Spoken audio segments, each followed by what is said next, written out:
Bismillahirrahmanirrahim. Alhamdulillahirabbil alamin. Allahumma shalli ala sayyidina Muhammad wa ala ali sayyidina Muhammad. Kawan-kawan, dalam video kali ini saya terus terang tadi agak shock ya membaca berita hari ini, karena ada seseorang ya, namanya saya sebut aja ya, Bu Anita Feng, melakukan transaksi pembelian genteng secara online melalui Tokopedia. Namun beliau nggak nerima gentengnya, sedangkan uangnya 28 juta rupiah lebih ya, itu hilang gitu ya. Bagaimana ceritanya?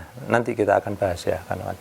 Nah, di sini kita perlu mempelajari agar jangan sampai kita mengalami hal yang sama. Terus bagaimana meminimalisir resiko agar kemudian bisa nanti kita mengadukan ya, entah lapor polisi atau kemana gitu ya. Baik, sebelumnya itu kan saya udah pernah ngajarkan ya kawan-kawan, bagaimana cara membeli barang secara online dengan aman gitu ya, di video sebelumnya. Nah, kemudian setelah itu saya juga pernah membuat video bagaimana cara ngajukan komplain ya, bila barang yang kita terima itu tidak sesuai dengan yang diiklankan atau dijanjikan ya. Misalkan barangnya rusak, tidak lengkap, atau barangnya beda dengan yang digambar ya, kawan-kawan. Baik, jadi kembali ke kasus Bu Anita Feng tadi. Ceritanya begini, tanggal 14 ya, beliau itu mengadakan pembelian genteng secara online seharga 28.700.000 rupiah. Beliau udah membayar ke Tokopedia, gitu ya. Kemudian ya tentu saja penjual kemudian packing dan statusnya mengirim ya, kawan-kawan. Nah, seharusnya barang itu diterima di hari yang sama karena beliau menggunakan jasa Gojek ya. Sehingga sebetulnya saya juga agak heran ya, kok bisa ya genteng dibawa pakai Gojek. Soalnya genteng kan berat ya, kawan-kawan. 28 juta itu saya bayanginnya pasti banyak gitu.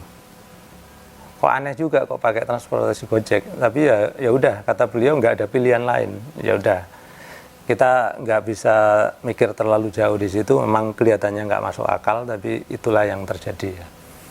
Karena beliau bilang nggak ada pilihan lain, ya udah dipilih Gojek gitu ya. Nah, yang terjadi kemudian ditunggu sampai tanggal 14 itu nggak ada, tanggal 15 nggak ada juga.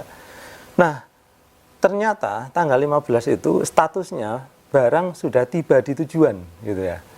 Nah, kawan-kawan mungkin kalau belum familiar ya, saya tunjukkan ya status itu bagaimana sih. Seperti ini kawan-kawan ya. Nah, perhatikan. Ini saya punya beberapa transaksi ya. Ini ada yang statusnya sedang dikirim, itu artinya barang masih di perjalanan ya, belum nyampe di rumah saya. Kemudian ada yang statusnya sudah tiba di tujuan, itu artinya sudah tiba di rumah saya ya. Nah, yang terjadi di Bu Anita tadi ya, statusnya sudah tiba di tujuan, sehingga beliau kaget dong, loh mana barang belum datang kok statusnya udah tiba di tujuan ya. Maka beliau mengajukan komplain ya, menurut beliau. Nah, bagaimana cara mengajukan komplain? Seperti yang kemarin saya ajarkan ya, yaitu dengan cara klik ya sembarang tempat di luar ini ya, di luar tombol selesai ya, kan bisa di tulisan Ideal Life itu atau di harganya ya. Kalau diklik itu akan muncul seperti ini ya. Nah, kemudian beliau akan ajukan komplain ya, sehingga pilih yang paling atas itu. Diklik kemudian akan muncul seperti ini gitu ya. Nah, tentu saja harusnya beliau kemudian memilih yang itu ya, barang belum sampai ya, itu apa tulisannya, barang belum sampai atau tersasar ya, beliau seharusnya milih itu gitu ya. Oke, kita anggap beliau sudah milih itu ya, tanggal 15 gitu ya, sehingga kemudian ya udah beliau merasa aman dong ya. Kan uang masih ditahan, masih dipegang oleh Tokopedia, belum diberikan ke penjual gitu ya. Nah, setelah itu Bu Anita ngecek ya kembali tanggal 16, belum ada perkembangan dengan komplainnya. Kemudian tanggal 17 beliau ngecek, terkejut ya, rupanya statusnya komplainannya itu tiba-tiba hilang ya, berubah menjadi transaksi selesai. Nah, tentu saja beliau kebingungan ya, karena beliau merasa sudah komplain, tapi kok komplainannya hilang secara otomatis ya. Nah, kalau transaksi dianggap sudah selesai, otomatis uangnya itu udah diberikan kepada si penjual. tentu saja beliau nggak terima ya, karena barang nggak ada tapi uang udah dilepas ke penjual gitu ya. Nah ini yang jadi masalah ya kawan.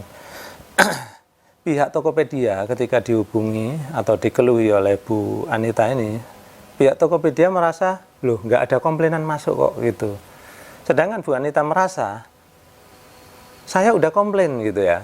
Nah, sementara Bu Anita sendiri nggak bisa menunjukkan ya mana buktinya beliau udah komplain ya. Beliau hanya punya saksi katanya ya, 2 orang, mungkin temannya atau karyawannya gitu. Nah, pihak Tokopedia sendiri ya karena di sistemnya dilihat nggak ada komplainan, ya udah merasa nggak ada masalah dengan itu gitu ya.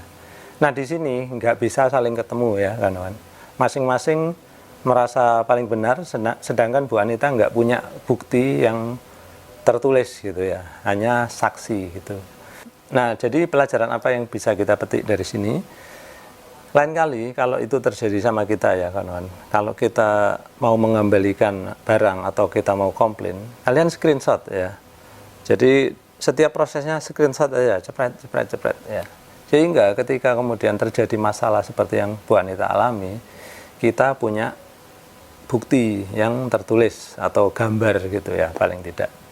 Nah kayak yang dialami Bu Anita ini kan nggak ada screenshot sama sekali, hanya ada saksi ya, hanya bisa ngomong tapi mana buktinya itu susah gitu ya. Nah jadi itulah pentingnya ya kawan. Ya saya sendiri sih nggak nyalahkan Bu Anita ya, karena beliau merasa udah mengajukan komplain ya harusnya sih nggak ada masalah. Tapi menurut Bu Anita kayaknya nih ada sistem yang salah, ada hacking lah mungkin ya di platformnya Tokopedia sehingga bisa hilang sendiri ya komplainan beliau. Jadi seperti itu ya. Baik kawan-kawan, jadi kesimpulannya sekali lagi, kalau kita ngajukan komplain screenshot ya, cepret sehingga suatu saat kalau terjadi perselisihan kita punya alat buktinya. Baik, sekian dulu dari saya. Kita harapkan agar Bu Anita mendapatkan penyelesaian yang adil ya kawan-kawan.